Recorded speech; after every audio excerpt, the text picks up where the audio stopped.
जय हिंद साथियों, जय हिंद बच्चों। स्वागत है आप सभी का आपके YouTube चैनल आर्ट्स फॉर सब पे। साथियों, आज की इस वीडियो में हम लोग पढ़ने वाले हैं क्लास 12th के हिंदी विषय के चैप्टर नंबर 3 को, जिसका नाम है संपूर्ण क्रांति। आज की इस वीडियो में हम लोग संपूर्ण क्रांति पाठ के सारांश को पढ़ने वाले हैं। संपूर्ण क्रांति पाठ के सारांश को पढ़ने से पहले इस पाठ के जो लेखक हैं जयप्रकाश नारायण जी, उनका पहले परिचय देख लेते हैं, क्योंकि इन सभी पॉइंट्स से अक्सर एग्जाम में ऑब्जेक्टिव क्वेश्चन पूछे जाते हैं। तो संपूर्ण क्रांति पाठ के जो लेखक हैं उनका नाम है जयप्रकाश नारायण। उनका जन्म 11 अक्टूबर 1902 ईस्वी में हुआ था। इसको आपको याद रखना है, क्योंकि ये ऑब्जेक्टिव क्वेश्चन के रूप में पूछा जाता है। और इनका निधन 8 अक्टूबर 1979 ईस्वी में हुआ था। अगर इनके जन्म स्थान की बात करें तो इनका जन्म स्थान है सिताब दियारा गाँव। माता का नाम फूलरानी है और पिता का नाम हर्षुदयाल है। अगर इनकी आरंभिक शिक्षा की बात करें तो इनका जो आरंभिक शिक्षा है वो घर पर हुआ था, और आगे की शिक्षा के लिए वे पटना के कॉलेजिएट गए थे।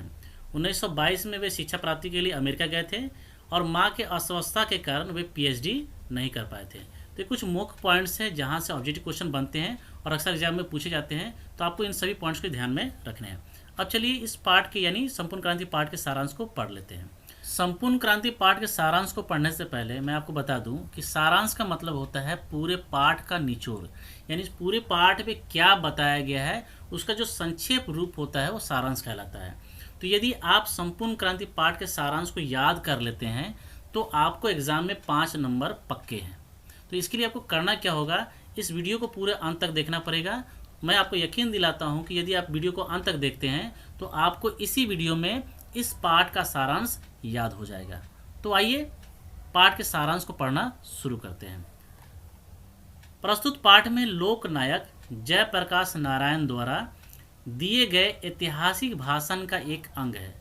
यहाँ कहने का मतलब ये है कि जो संपूर्ण क्रांति जो पाठ है, वो संपूर्ण क्रांति जो पाठ है वो जयप्रकाश नारायण के द्वारा दिए गए एक भाषण का एक छोटा सा अंग है, एक छोटा सा भाग है, जिससे उन्होंने 5 जून 1974 को पटना के गांधी मैदान में दिया था।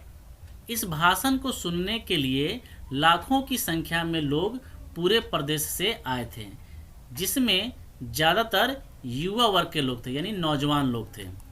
जयप्रकाश नारायण जी युवाओं को संबोधित करते हुए संपूर्ण क्रांति का सही मतलब समझाते हुए कहते हैं कि क्रांति का मतलब यह नहीं है कि एक तरफ आंदोलन की पैरवी करे और दूसरी तरफ आंदोलन को दबाने के लिए युवाओं पर लाठी चलवाए। ऐसे नेताओं की वे निंदा करते हैं। यानी यहाँ कहने का मतलब यह है कि एक अच्छे स्वराज के निर्माण हेतु यदि कोई व्यक्ति आंदोलन करता है तो उस आंदोलन का मतलब ये नहीं होता कि वो एक तरफ आंदोलन करे और फिर बाद में किसी राजनीतिक और पॉलिटिकल दबाव के कारण वो अपने आंदोलन को वापस ले ले। वहीं दूसरी तरफ देखा जाता है कि जो नेता होते हैं वे क्या करते हैं, सिर्फ बड़े बड़े भाषण के द्वारा लोगों को कहते हैं आंदोलन करने के लिए, और जब वही लोग आंदोलन करते हैं तो फिर उस आंदोलन को दबाने के लिए प्रशासन की मदद से युवाओं पर लाठी चलवाते हैं। तो इस तरह के जो दोहरे व्यवहार के जो नेता हैं उन नेताओं की घोर निंदा करते हैं जयप्रकाश नारायण जी। संपूर्ण क्रांति का सही मतलब समझाते हुए लेखक कहते हैं कि संपूर्ण क्रांति का सही मतलब है बिना किसी राजनीतिक दबाव के निस्वार्थ भाव से एक अच्छे स्वराज के निर्माण हेतु देश के लिए बलिदान देना, कष्ट सहना, गोली और लाठियों का सामना करना, यहाँ तक कि जेल जाना। अगर कोई व्यक्ति एक अच्छे स्वराज के निर्माण हेतु ये सारी चीज़ करता है, बलिदान देता है, कष्ट सहता है, गोलियां और लाठियां का भी सामना करता है, उसको जेल भी जाना पड़ता है, तो सही मायने में ये संपूर्ण क्रांति है। सही मायने में ये संपूर्ण क्रांति है। लेकिन जब एक तरफ लोग पैरवी भी करे और दूसरी तरफ युवाओं के आवाज़ को दबाने के लिए उस पर लाठी भी चलवाए तो इसको क्रांति नहीं कहते हैं। आगे इस भाषण में बताया गया है कि आंदोलन के नेतृत्व के संबंध में जयप्रकाश नारायण कहते हैं कि मैं सबकी सलाह लूँगा, सबकी बात सुनूंगा, लेकिन अंतिम फैसला मेरा होगा, जिसे सभी को मानना होगा, तभी नेतृत्व का सही मतलब होगा और क्रांति सफल होगी। जैसा कि आपको भी पता है कि जब भी कोई क्रांति किया जाता है, जब भी कोई आंदोलन किया जाता है तो उस आंदोलन का कोई ना कोई नेतृत्व करता होता है, यानी उसको फॉलो करके लोग उस आंदोलन को करते हैं। तो उसका जो नेतृत्व करता होता है उस नेतृत्वकर्ता का अगर भूमिका जयप्रकाश नारायण जी को मिलता है तो जयप्रकाश नारायण जी कहते हैं कि यदि मुझे नेतृत्वकर्ता के रूप में आप चयन करते हैं तो मैं सबकी सलाह लूँगा, सबकी बातों को सुनूंगा, लेकिन अंतिम फैसला मेरा होगा जिसे सभी को मानना होगा। सही मायने में यही नेतृत्व का सही मतलब होता है और तभी क्रांति सफल होगी, नहीं तो आपस की बहस और झगड़े से कोई नतीजा नहीं निकलेगा। यानी यहाँ कहने का मतलब ये है कि हम एक आदमी को अपना नेतृत्वकर्ता चुन ले और उस पर दबाव डालें कि वो मेरी बात को माने, मेरी बात को माने। यानी हर कोई व्यक्ति अपनी बात को मनवाने के लिए नेतृत्वकर्ता पर अगर दबाव डालेगा तो इससे क्या होगा, इससे केवल बहस होगा, झगड़ा होगा और कोई नतीजा नहीं निकलेगा। इसलिए यहाँ पर लेखक ये कहना चाहते हैं कि यदि अगर युवा वर्ग मुझे नेतृत्वकर्ता के रूप में चुनता है इस आंदोलन के लिए तो मैं सबकी बात सुनूंगा, लेकिन जो मेरा फैसला होगा वो मेरा अंतिम फैसला होगा और मेरे फैसले को सभी को मानना होगा, तभी जाके क्रांति सफल होगी। वे अपने भाषण में लेनिन के बारे में बताते हुए कहते हैं कि लेनिन का मानना है कि जो गुलाम देश है वहाँ के जो कम्युनिस्ट हैं उनको हरगिज वहाँ की आज़ादी की लड़ाई से अपने को अलग नहीं रखना चाहिए। यानी कहने का मतलब ये है कि कोई देश यदि गुलाम है और वहाँ के जो कम्युनिस्ट लोग हैं उनको कभी भी जो आज़ादी की जो लड़ाई लड़ी जा रही है उससे अपने आप को अलग नहीं रखना चाहिए, बल्कि उन्हें भी उस लड़ाई में शामिल होना चाहिए। इससे क्या होगा कि वो जल्द ही अपने देश को उस गुलामी से आज़ाद करा पाएंगे, क्योंकि देखा जाता है कि इस लड़ाई के जो नेतृत्व करता होता है वो बुजुर्ग वर्ग होता है और या तो पूंजीपति लोग होता है।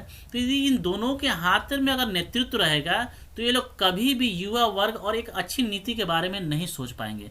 तो इसलिए कहा गया है कि जो गुलाम देश है वहाँ पर कम्युनिस्ट को कभी भी आज़ादी की लड़ाई से पीछे नहीं रहना चाहिए, उन्हें उसमें हिस्सा लेनी चाहिए, उन्हें अपने आप को आइसोलेट नहीं रखना चाहिए। आइसोलेट का मतलब होता है अपने आप को कमरे में बंद करके रख देना, बाहर क्या हो रहा है देश के साथ, जनता के साथ, उस पर कोई ध्यान नहीं देना, अपने आप को सुरक्षित करके किसी कमरे में बंद कर लेना आइसोलेट कहलाता है। तो ऐसा करने से क्या होगा कि कभी भी देश को हम आज़ाद नहीं करा पाएंगे।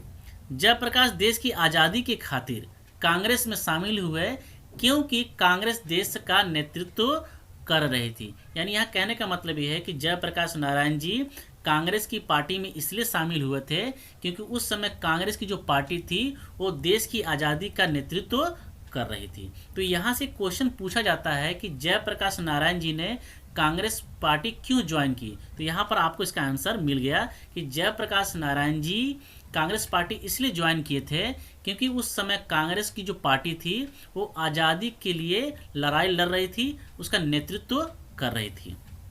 आगे इस भाषण में बताया गया है कि लेखक ने कई बार बापू और नेहरू जी की आलोचना की। आलोचना का मतलब होता है कि उनकी बुराई करना, उनके गलत नीतियों के खिलाफ आवाज़ उठाना।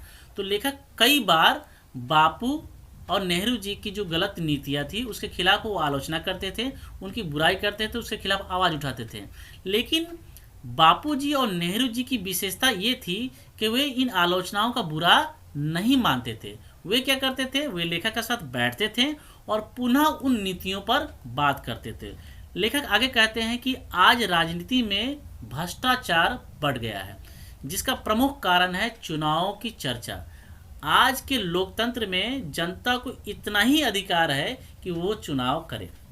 यानी कहने का मतलब ये है कि आज के समय में आप देख पा रहे हैं कि भ्रष्टाचार दिन पर दिन बढ़ते जा रहा है। भ्रष्टाचार का मतलब होता है कि यदि आप कोई काम कराने जा रहे हैं तो बिना घूस घसारी के आपका कोई काम नहीं होता है, तो इसको बोलते हैं भ्रष्टाचार, जिसका प्रमुख कारण माना जाता है चुनाव की चर्चा। यानी चुनाव के समय में जो खर्च होते हैं, चुनाव के समय में जो लोगों को खिलाने के लिए, लोगों का वोट हासिल करने के लिए नेताओं के द्वारा जो खर्च किया जाता है उसकी वजह से भ्रष्टाचार बढ़ता है। क्योंकि कोई नेता यदि लाखों करोड़ों रुपये खर्च करके अगर वोट जीतता है तो सबसे पहला तो उसका प्रायोरिटी यही रहेगा कि जो 10 करोड़ रुपये वो खर्चा किया चुनाव के समय में वो किसी तरह से पहले उसको अपना हासिल करे, उसके बाद ही तो जनता के बारे में सोचेगा। तो यही कारण है कि भ्रष्टाचार बढ़ता है।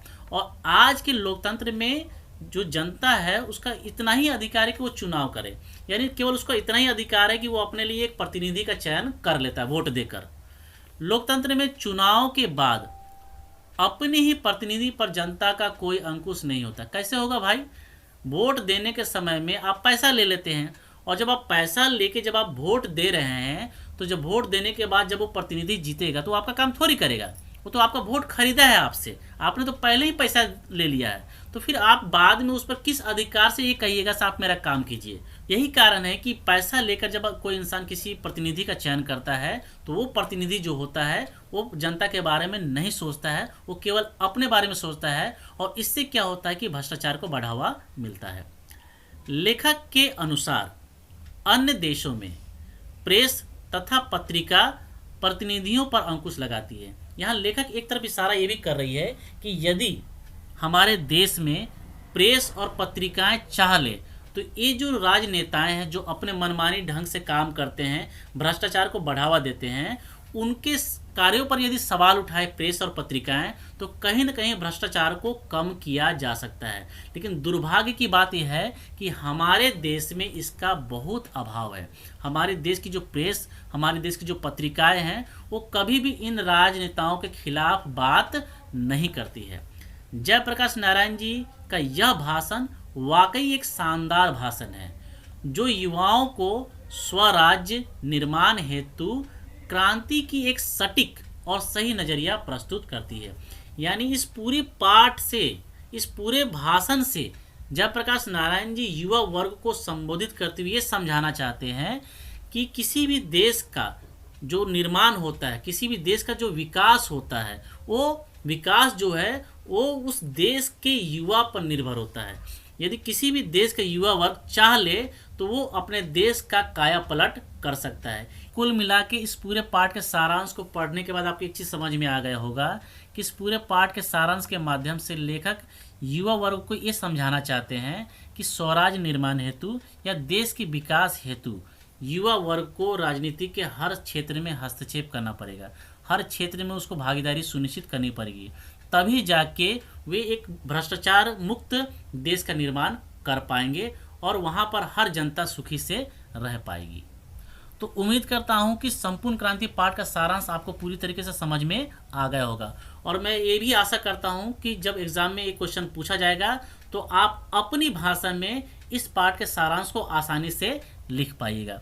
यदि आपको इस पाठ का सारांश याद हो गया है, समझ में आ गया है, तो इस वीडियो को एक लाइक कर दीजिए, और यदि आप इसी तरह की वीडियो देखना पसंद करते हैं तो इस चैनल को सब्सक्राइब करके बेल आइकन को दबा दीजिए, ताकि जब भी मैं कोई वीडियो अपलोड करूं तो उसकी नोटिफिकेशन आप तक पहुंच जाए।